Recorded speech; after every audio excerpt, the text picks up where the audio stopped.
వాళ్ళు కొంచెం పెద్దోళ్ళు అయిన కదా మనం తీసుకెళ్ళి ఓల్డ్ ఏజ్ హోమ్లో పారేయాలి.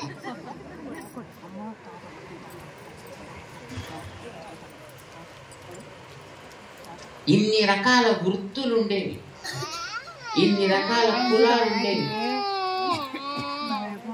ఒకనాడు కుండలతోటి ఆహార పదార్థాలు వండితే ఆ కుండలు మళ్ళీ ఆవేడే తీసేసేవాడు, మర్నాడికి మళ్ళీ కొత్త కుండలు.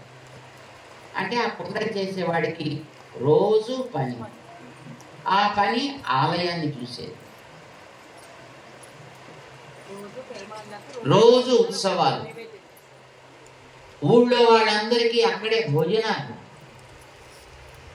అంటే దేవుడు ఆ గ్రామానంతటిని కూడా పోషించేవాడు. ఆ దేవుడి మీదే ఆధారపడి ఊరంతా బ్రతుకుతూ ఉండేది. అందరూ కూడా ఆ దేవుడి యొక్క సేవకులుగా జీవితం గడిపేవారు.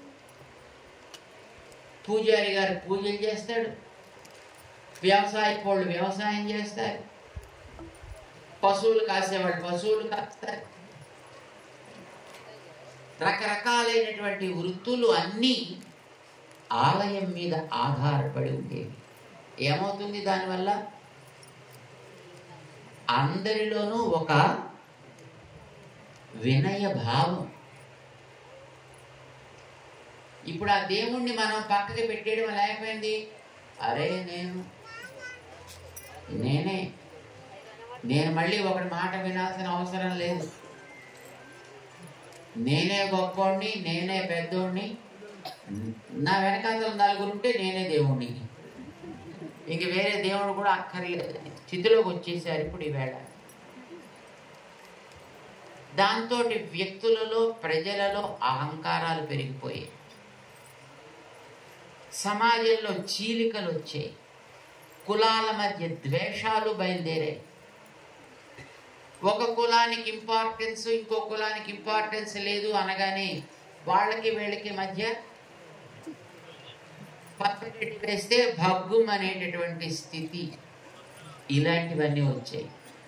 కానీ ఇదివరకు రోజుల్లో అలా ఉండేది కాదు. అన్ని కులాల వాళ్ళు దేవుడి సేవకులుగా కలిసి మెలసి బ్రతికేవారు. బహుశా మీకు అందరికీ తెలియదు కానీ మీ ఊళ్ళో కొంతమంది పెద్దోళ్ళకి తెలిసి ఉంటుంది.